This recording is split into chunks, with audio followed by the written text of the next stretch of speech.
हमारी आज की कहानी है किला। ये एक विशेष प्रयोगधर्मी कहानी है जिसमें ना तो घटनाएं हैं और ना ही कोई विशेष निश्चित कथाक्रम। इसमें चेतना प्रवाह शैली के माध्यम से एक पत्नी के मन में उठने वाले भावों और उसके विचारों का एक लंबा प्रवाह मात्र है।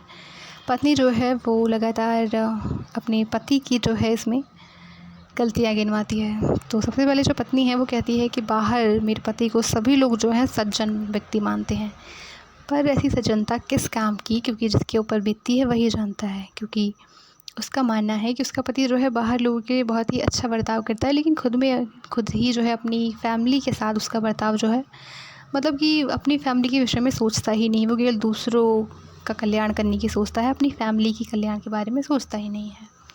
और फिर आगे जो पत्नी है वो कहती है कि वो जब भी अपने पति को सामान लेने के लिए भेजती है तो उसका पति जो है वो कूड़ा करकट टाइप का सामान लेकर के आता है, मतलब सस्ता सामान लेकर के आता है जो कि काफ़ी ज़्यादा ख़राब निकल जाता है। तो उसका मानना है कि उन्हें जो है एक अच्छी जगह से चीज़ें लेनी चाहिए। तो उसे कहना है कि उसके पति को ख़रीदारी करनी आती ही नहीं है एक तरीके से। उसके बाद वो आगे बताती है कि एक बार उसने जो है कोई गहना बनाने के लिए अपने पति से कहा, तो उसके पति ने उससे पैसे मांगे उस गहने को बनवाने के लिए। उसका कहना था कि पत्नी का जो कहना है कि मेरे पति को जो है अगर किसी की हेल्प करनी है तो वो खुद से पैसे ला करके दे देते हैं, लेकिन जब मेरे लिए कोई सामान लेकर के आना होता है तो वो मुझसे ही पैसे लेते हैं। तो इस तरीके से उस गहने को बनवाने के लिए पत्नी जो है अपने पति को पैसे देती है। पति जो है अपने एक दोस्त को उस गहने को बनाने के लिए दे देता है। और फिर एक लंबे अरसे के बाद जब गहना बन कर के आता है तो उसमें जो आधा होता है वो सोने की जगह पीतल मिला हुआ होता है। और फिर इस तरीके से पत्नी नाराज़ हो जाती है अपने पति से और वो फिर से उससे जो है सुनाती है, लेकिन पति कुछ नहीं करता है बेचारा। उसके बाद वो अगली घटना का वर्णन करती है कि उसका पति जो है घर पे एक नौकर लेकर के आया। अब नौकर जो था वो चोर तो नहीं था, पर एक नंबर का जो है बोड़म टाइप का व्यक्ति था जिसे कुछ भी नहीं आता था। हिसाब किताब तो बिल्कुल ही बेकार की बात थी उसके लिए, और सारी घर की चीज़ें जो है काम करने की बजाय और बिगाड़ दिया करता था। और एक दिन जो पत्नी है वो देखती है सुबह उठ करके कि उसकी नौकर की जगह उसका पति झाड़ू लगा रहा है। अब ये सब देखकर पत्नी को बहुत गुस्सा आता है और वो उसे वहाँ से निकाल देती है और जो कुर्ता उसको दिया था वो भी उससे वापस ले लेती है। अब ये सब देखकर पति को बहुत ज़्यादा गुस्सा आता है और उनके बीच कुछ दिन तक लड़ाई चलती है। उसके बाद एक दिन एक माहतर आता है और उससे कपड़े मांगता है, तो पत्नी मना कर देती है कि हमारे घर पे कपड़े नहीं है, इसलिए आप चले जाइए। अब पति सब देखता है, उसको पसंद नहीं आता है और फिर वो अपना कोट लेकर के आता है और जा कर के दे देता है माहतर को। अब पत्नी को इस बात का और भी ज़्यादा बुरा लगता है और दोनों के बीच वापस से जो है कहासुनी हो जाती है। उसके बाद आखिरकार पत्नी को अपने पति पर दया आती है और उसके लिए एक नया जो कोट है वो सिलवा देती है। उसको लगता है कि आखिरकार कमाना तो इन्हें ही है, तो इनका ख्याल तो रखना ही पड़ेगा मुझे। ये अपना ध्यान तो रखेंगे नहीं, बस दूसरों के विषय में सोचेंगे, ना तो फैमिली के बारे में सोचेंगे और ना ही खुद के बारे में।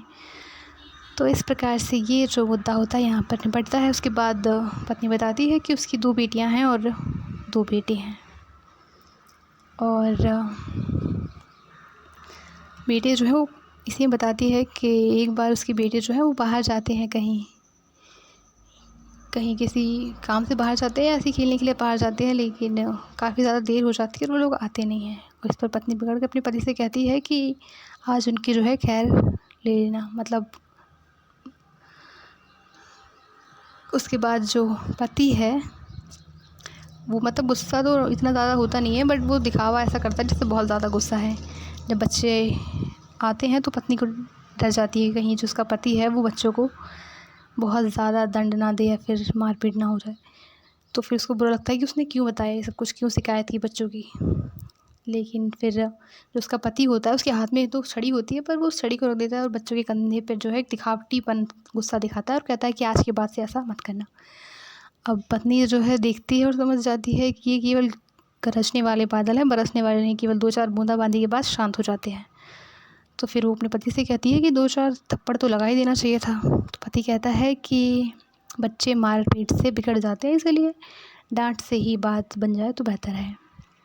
अब उसके बाद वो आगे बताती है कि जब उसकी बेटी की शादी का मुद्दा सामने आता है तो पति जो है वो तैयार नहीं है दहेज देने के लिए। इसी चक्कर में जो विवाह है वो काफ़ी समय तक टलता रहता है और एक बार पत्नी जो है फाइनली चीज़ें तय कर देती है और पति भी मान जाता है, क्योंकि यहाँ पर जो फैमिली है वो इस विषय में मतलब दहेज के विषय में कोई बात नहीं करती है, क्योंकि पति जो है वो दहेज देने के बिल्कुल ख़िलाफ़ है। तो ये रिश्ता हो जाता है।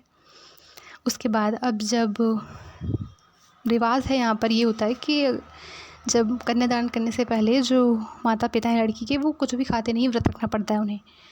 तो यहाँ पर ये जो पत्नी है वो कहती है व्रत रखने के लिए, क्योंकि फैमिली में सभी लोग व्रत रखते हैं। तो पति जो है वो कहता है कि मैं व्रत नहीं रखूँगा।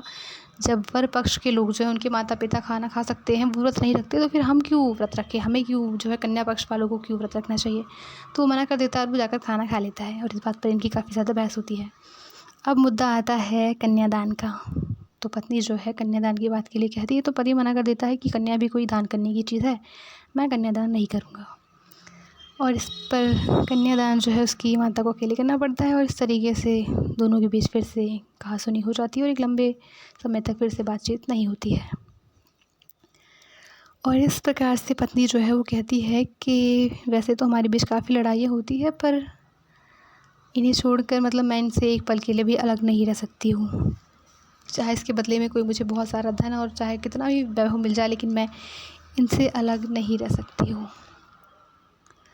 और फिर आखिर में वो कहती है कि पत्नी कि हम दोनों की प्रकृति में कुछ भी ऐसी समानताएं व्यवस्थाएं उत्पन्न हो गई हैं कि मानो किसी मशीन के कल पुर्जे घिस घिस कर फिट हो गई हों, और एक पुर्जे की जगह दूसरा पुर्जा काम नहीं दे सकेगा, चाहे वो पहले से कितना ही सुडौल हो, नया हो या सुदृढ़ क्यों ना हो। तो इस प्रकार से इस कहानी का मूल भाव ये है कि पत्नी को पति से बहुत सी शिकायतें हैं, किंतु सारी शिकायतों के बावजूद भी वह उसके बिना नहीं रह सकती है, क्योंकि दोनों में एक दूसरे के साथ ऐसा समायोजन विकसित हो गया है जो अब किसी और के साथ हो ही नहीं सकता है। और इस प्रकार से इसी बिंदु पर कहानी समाप्त हो जाती है।